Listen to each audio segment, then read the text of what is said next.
Si tu es du genre à passer 3 heures à rédiger un mail professionnel, à le relire 47 fois, à changer 12 fois la formule de politesse et être quand même en stress à l'idée d'envoyer ton mail, eh bien cet épisode est fait pour toi.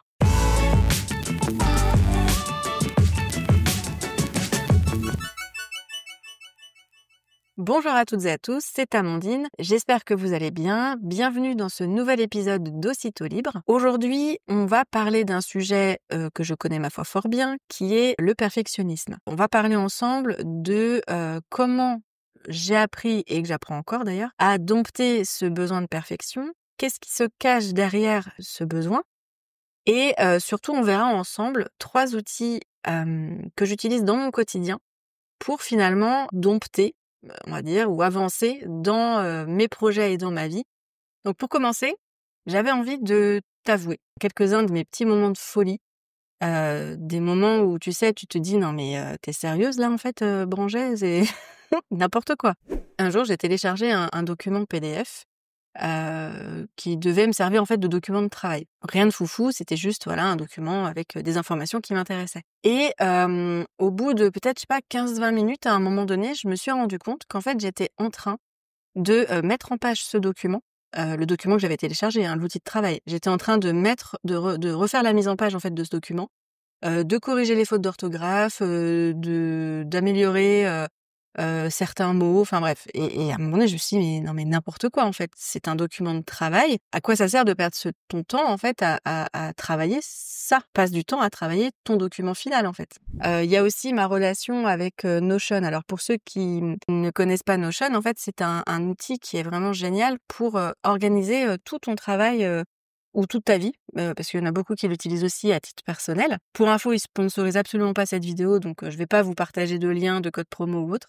Mais en fait, ce logiciel Notion, c'est comme si en fait tu développais tes propres logiciels.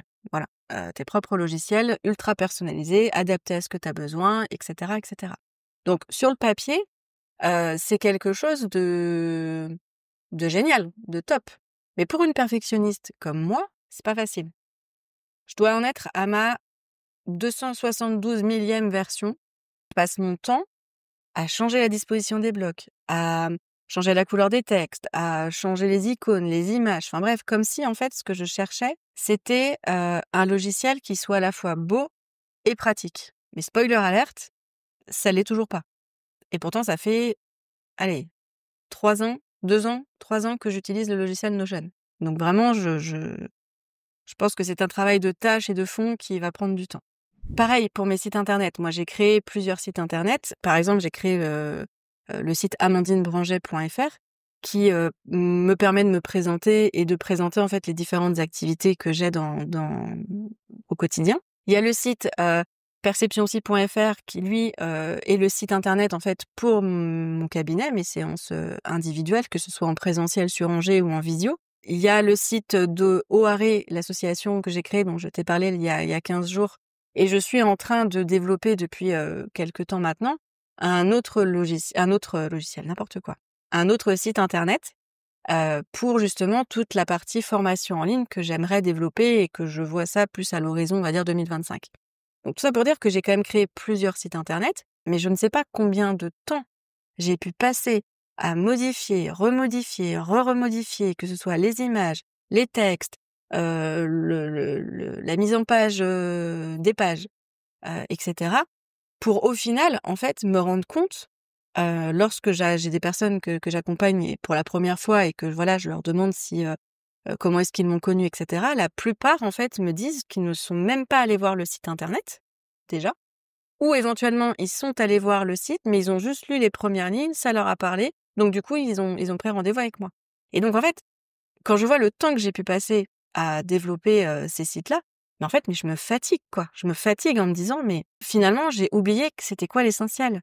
Pour chacun. L'essentiel de mes sites, c'est, de transmettre l'information de qui je suis pour donner en fait aux personnes, l'envie que je les accompagne. L'objectif de Notion, c'est d'avoir un outil qui soit performant pour pouvoir bien gérer mes épisodes de podcast ou mes projets ou ma création de contenu, par exemple. Et des documents de travail, ça reste des documents de travail. Donc c'est vrai que quand j'ai pris conscience de ça, je me suis dit: «Mais en fait, Pourquoi est-ce que je fonctionne comme ça? Au départ, ce que je me suis longtemps raconté et ce que tu dois certainement, à mon avis, te raconter très souvent, c'est le fait que c'est comme si mon cerveau, pour digérer l'information, pour avoir envie de travailler, il avait besoin que ce soit parfait, en tout cas parfaitement beau. Sauf que, bien sûr, quand on est hypersensible, on a une appétence, enfin, on a une sensibilité pour le beau, pour ce qui provoque des émotions. Mais cette appétence pour le beau n'a rien à voir en fait avec le perfectionnisme. Le perfectionnisme, c'est plutôt je dirais un mécanisme de défense qui va être lié à des blessures émotionnelles profondes, des blessures émotionnelles qui vont être plutôt liées à notre éducation, à nos expériences de vie, à notre sensibilité, voire notre hypersensibilité, comme je le disais, mais ça n'a rien à voir avec une appétence pour le beau.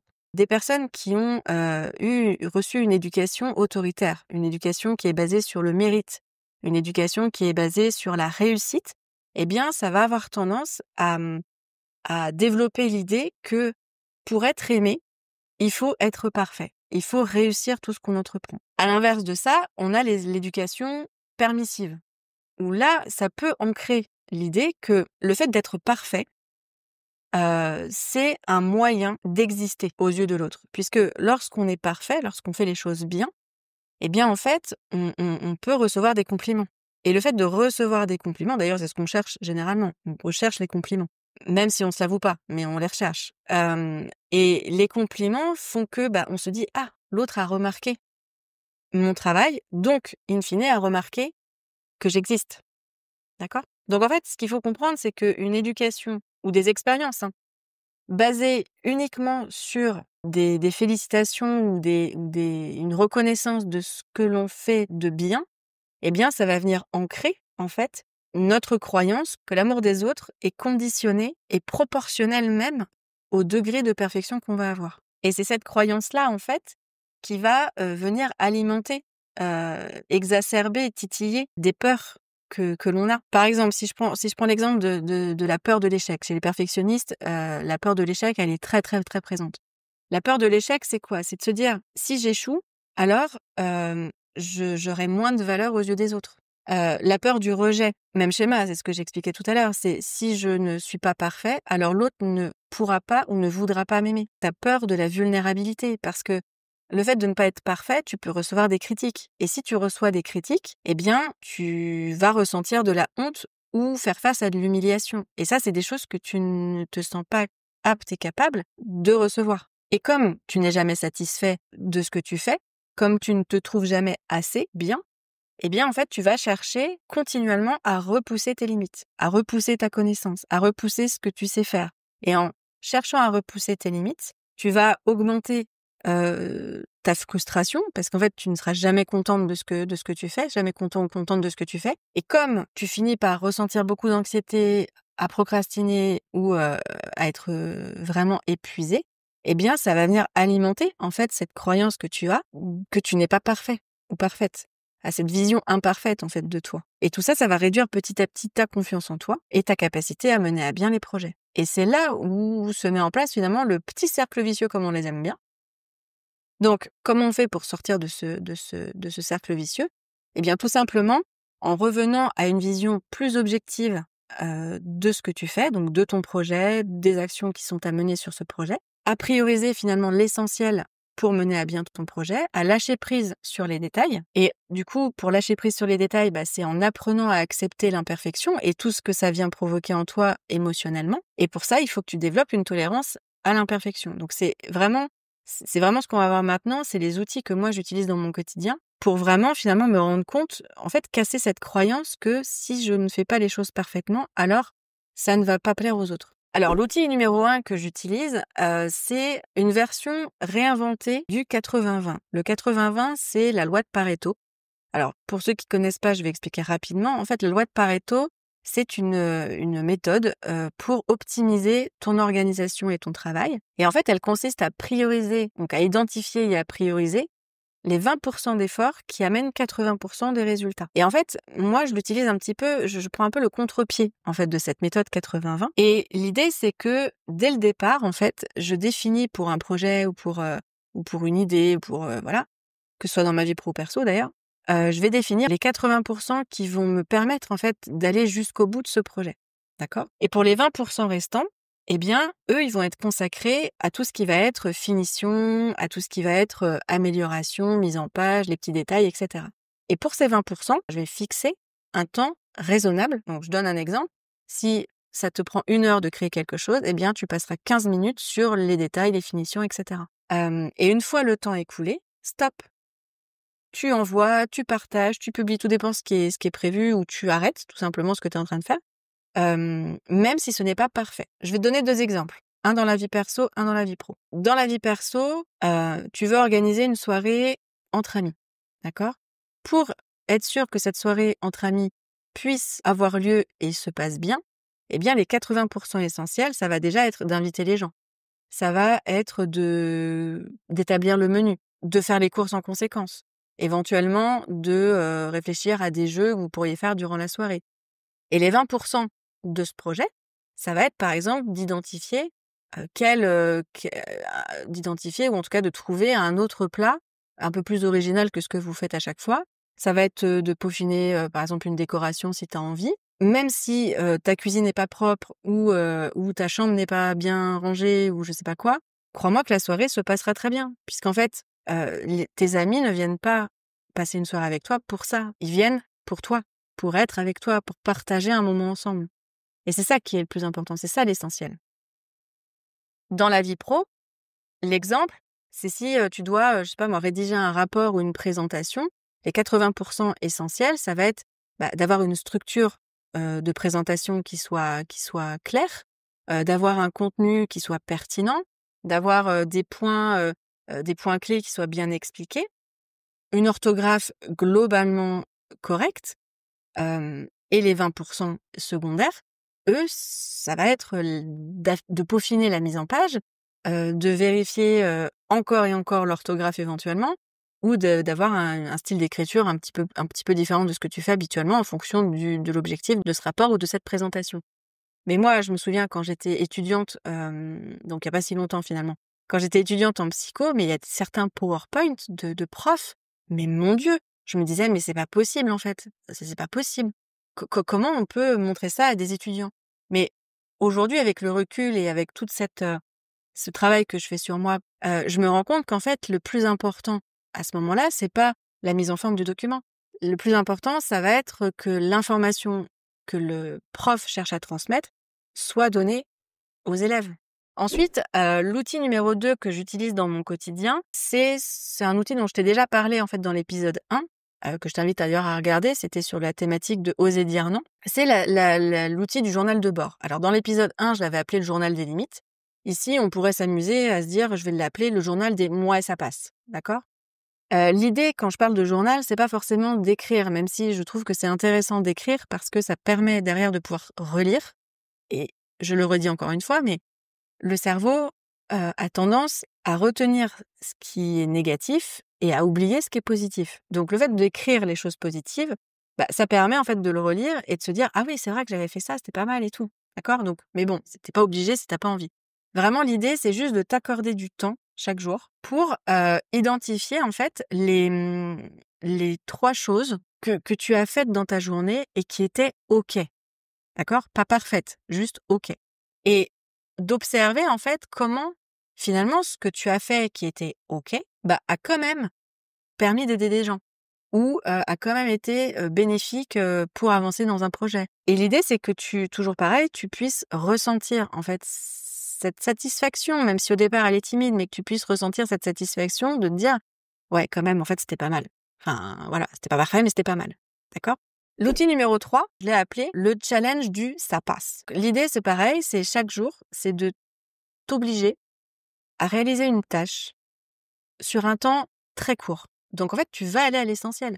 L'idée, c'est vraiment, en fait, d'aller faire des petites actions rapides qui ne seront pas parfaites. Et parce que, en fait, ton cerveau va comprendre que finalement, c'est OK, quoi, en fait. C'est bien, ça va, c'est fonctionnel, c'est pratique et voilà. Moi, par exemple, je fais partie de la team de ceux qui pratiquent le batch cooking. Pour ceux qui connaissent pas, Le batch cooking, c'est en fait s'accorder un temps dans sa semaine pour préparer tout le repas de sa semaine. D'accord? Donc, en général, moi et mon chéri, on fait ça le samedi matin. En fait, on cuisine tous les samedis matins pour notre semaine. Et donc, en amont de cette cuisine le samedi matin, eh bien, en fait, on va se créer finalement un menu. Alors, la ancienne Amandine, elle, ce qu'elle aurait fait, c'est que, parce que je l'ai déjà fait, hein, ce qu'elle aurait fait, c'est faire un joli planning sur l'ordinateur avec le lundi midi, le lundi soir, le mardi midi, le mardi soir. Et mettre, en fait, à chaque fois, ce qui allait être mangé, etc., etc. La Amandine 2.0, la Amandine d'aujourd'hui, elle se dit non. Elle se dit, c'est pas ça qu'il faut faire. Ce qui est important, si on reprend mon exemple des 80-20, ce qui est important, les 80% qui vont me permettre de faire mon batch cooking, c'est de déterminer ce que l'on va manger, donc les plats, le nombre de plats qu'on va devoir manger et ce qu'on va devoir cuisiner, et en conséquence, les courses qui vont en découler. D'accord? Et le jour J, au moment du batch cooking, bah moi, ce que j'ai besoin juste d'avoir, c'est la liste, en fait, des repas qu'on avait prévus avec, pour savoir, en fait, quoi cuisiner à ce moment-là. Et comment cuisiner dans l'ordre pour que ça puisse être le plus rapide possible. Et donc, lorsque je crée mon menu, aujourd'hui, eh bien, volontairement, je le fais sur une feuille de brouillon. Je l'écris à la main. Je fais des ratures. Il suffit qu'admettons, on se dise: «Ah bah tiens, tel plat, on va le manger avec des pâtes» et puis finalement, on se dit: «Ah bah non, bah tiens, on va se faire un plat de pâtes, avec, je sais pas, des pâtes à la carbonara», par exemple. Et on se dit: «Ah bah oui, mais on mange déjà des pâtes», parce qu'on essaie quand même de faire équilibrer, c'est tout l'intérêt aussi du batch cooking. Eh bien, on va se dire: «Ah bah non, finalement, les pâtes qu'on avait mis avec ce plat-là, bah, on va plutôt remplacer par du riz» et donc volontairement, je rature sur ma feuille de brouillon et je mets riz au-dessus. Et je sais pas le nombre de fois où j'ai eu envie de reprendre une feuille de brouillon et de réécrire correctement, le menu. Je sais pas le nombre de fois où ça a pu m'arriver, mais je vous assure, il y a des fois, je me bagarre avec moi-même. Mais je me répète constamment, c'est pas le plus important. Le plus important, c'est d'identifier ce qu'on mange, de faire les courses et voilà. En fait, ce que je voudrais juste avant voilà, de récapituler un petit peu tout ce qu'on a dit, c'est que pourquoi est-ce que j'ai eu envie, en fait, de parler de ça aujourd'hui? Eh bien, pour la petite histoire, en fait, j'ai capté un truc l'autre jour. Avec mon chéri, on aime bien, jouer à un jeu sur téléphone qui s'appelle Sotom. Sotom, c'est finalement le verlan, on va dire, du jeu Motus qui passe sur France 2. Alors, attention, on n'est pas là pour juger. Je ne veux pas de jugement sur le fait que je joue à ça. Et en fait, le principe du jeu, c'est que tu as une grille et tu as la première lettre, en fait, qui est imposée. Et en fait, au fur et à mesure, une fois que tu fais une première proposition, tu passes à la ligne 2, ligne 3, etc. Et donc, tu as jusqu'à 6 tentatives pour trouver le bon mot. Et en fait, ce qui m'a frappée, mais vraiment comme un truc, voilà, ça m'a sauté aux yeux, je me suis dit: «Mais en fait, ce jeu-là, il montre une chose essentielle, c'est que dans la vie, heu, il faut parfois savoir se tromper pour gagner». Il faut, là, dans l'exemple, c'est il faut savoir se tromper, faire volontairement parfois même des erreurs pour, trouver le bon mot, en fait. C'est si on trouvait tout le temps le premier mot tout de suite, enfin le bon mot, dès la première ligne, bah, en fait, ce serait pas drôle, quoi. Ça finirait par être, lassant et en fait, toute la vie est basée sur ça, est basée comme ça. À vouloir être parfait, ben, en fait, tu crées une vie qui est lisse, qui est, un peu comme un encéphalogramme plat parce qu'en fait, à vouloir être parfait, bah, tu te refuses, en fait, à ressentir tes émotions, ou à les montrer aux autres et donc du coup, comme tu refuses à les montrer aux autres, bah, les autres ne peuvent pas partager avec toi leurs expériences. C'est voilà, c'est dommage, en fait, c'est dommage. Je vais même te partager un truc en live. Depuis tout à l'heure, j'ai mon voisin qui est en train de faire des travaux, d'accord? Il est en train de faire des travaux, il est en train de scier, je sais pas, du métal ou je sais pas trop ce qu'il fait et en fait, j'ai envie que la qualité audio soit là, tu vois? Donc en fait, à chaque fois que, j'entends qu'il est en train de commencer, enfin que la machine est en train de se lancer, en fait, j'arrête de parler pour reprendre ma phrase une fois que c'est terminé. Mais au final, on s'en fout en fait. Ce qui compte et si tu m'écoutes vraiment, bah, en fait, tu vas même pas faire attention.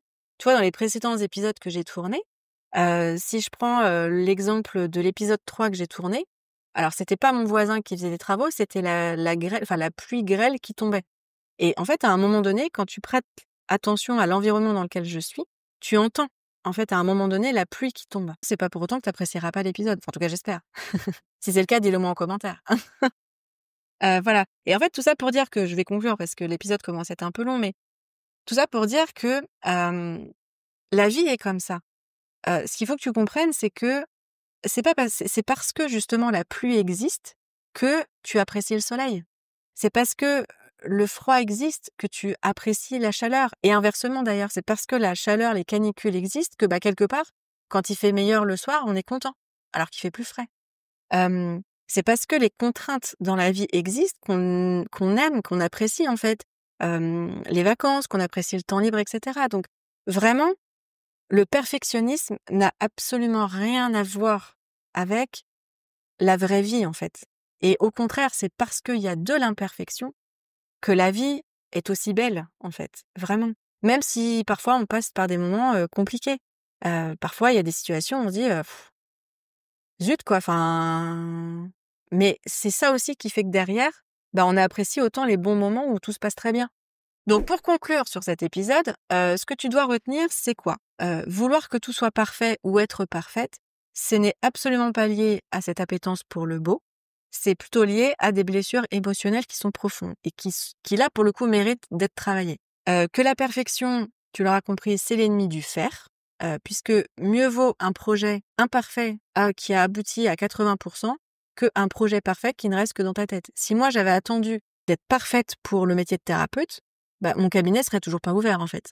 Parce que c'est bien en étant au contact des personnes que j'accompagne que je m'améliore, que je deviens de plus en plus une meilleure thérapeute. Donc c'est bien par l'expérience qu'on s'améliore. Et justement, le troisième élément que tu dois retenir de cet épisode, c'est que finalement, ça ne sert à rien de chercher la perfection. Ce qu'il faut chercher, c'est le progrès. Et c'est deux notions complètement différentes. Pour finir, et que du coup, ce que je t'ai partagé, ça fait écho. En tout cas, si ça chatouille, c'est que ça fait écho. Sache-le. Sache-le. Donc pour finir, je vais te laisser avec une citation, comme à mon habitude. Prends 5 minutes pour y réfléchir et noter tout ce que tu ressens ou penses en l'entendant. C'est une citation qui nous vient de Fabien Olicard, qui est l'un de mes chouchous. Donc Fabien, si tu passes par là, sache que tu es l'un de mes chouchous. Et en fait, Fabien Olicard, c'est un mentaliste, humoriste et youtubeur français. Je schématise, mais c'est quelqu'un vraiment de phénoménal. Et en fait, dans une de ses vidéos, il a dit une chose qui m'a marquée, c'est 1 vaut mieux que 0. Et ça, c'est quelque chose qui, moi, me parle et que je me répète, par exemple, quand des fois, j'ai pas envie d'aller à la piscine ou que, habituellement, à la piscine, je fais 1 kilomètre et que ce jour-là, je fais que 500 mètres. Et je me dis, ouais, mais 1 vaut mieux que 0. Vaut mieux avoir fait 500 mètres que d'avoir rien fait, en fait, que d'avoir fait 0 kilomètre. Quoi qu'il arrive, ça reste bénéfique pour le corps et pour ma tête et pour tout ça. Voilà, c'est tout pour aujourd'hui. J'espère que cet épisode t'a plu. Je te remercie de m'avoir écouté. Je te souhaite une très belle journée ou soirée, où que tu sois. Je te dis à très vite pour un nouvel épisode d'Aussitôt Libre. C'était Amandine. Bye bye.